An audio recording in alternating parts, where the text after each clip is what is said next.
रात का सन्नाटा, ठंडी हवा और एक अजीब सी महसूस होने वाली गंदी बू। एक छोटी सी गली के अंदर एक रेस्टोरेंट था जिस पर कोई नाम नहीं लिखा था। इस जगह का पता सिर्फ उन्हीं लोगों को लगता था जो अपनी आखिरी पाप की सीमा तक पहुंच चुके होते थे। आज रात गुनगुन उस दरवाजे के सामने खड़ी थी। उसकी आंखों में एक अजीब सी भूख थी, एक ऐसी भूख जो कभी खत्म नहीं होती थी। धन दौलत मकान सब चाहिए था, बिना मेहनत के।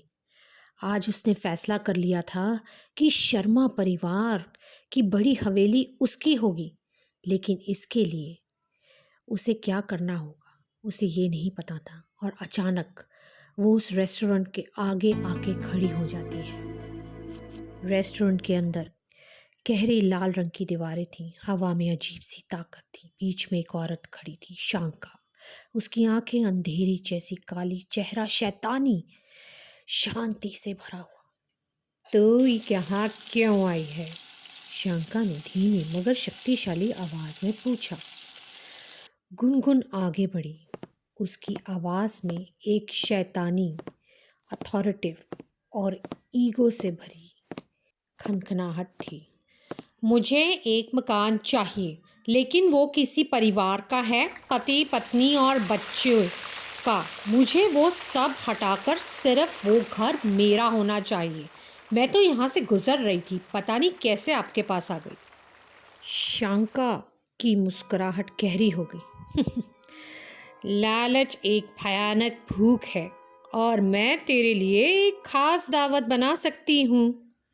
शांका रसोई में चली गई और जल्दी ही माँ की दाल की मीठी सुगंध हवा में फैल गई। लेकिन उसके साथ एक अजीब सी बू भी आ रही थी, एक लोहे जैसी खुशबू।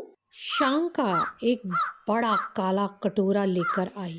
गुनगुन का मुंह खुशबू से भरा ही था कि उसकी नज़र दाल के ऊपर पड़ी और वहाँ एक कबूतर का कटा हुआ सर तैयार था। गुनगुन ने घबरा के पीछे हटना चाहा। ये क्या है? शांका की आंखें चमक उठी, जैसे कि उसे पता हो कि आखिर में तो इसने मेरी बात माननी है। उसने कहा, इस दाल का हर एक चम्मच किसी एक शर्मा परिवार वाले की मौत लिखेगा। जब तक तू आखिरी निवाला खत्म करेगी, पूरा घर तेरा होगा, लेकिन बदले में तुझे अपनी आत्मा बेचनी होगी मुझे। गुनगुन के लालच ने डर को दबा दिया। मुझे मंजूर है।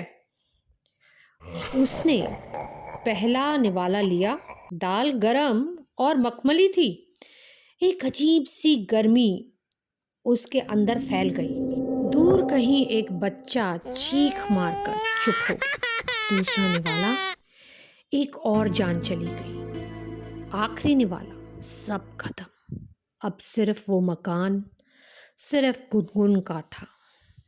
हवेली के सामने खड़ी गुनगुन की आंखों में जीत की चमक थी, लेकिन आसपास की हवा अभी अजीब थी, बहुत शांत थी। उसने दरवाज़ा खोला। घर के अंदर एक अजीब सी ताकत थी, जैसे मकान जीता जागता हो। और फिर हवा तेज हो गई। अचानक एक अनजान शक्ति ने उसे जमीन से उठाया। एक आधी दृश्य शक्ति उसके आसपास मंडरा रही थी। उसका शरीर झटकों से भर गया। एक महाबलशाली ताकत उसे कुचलने लगी।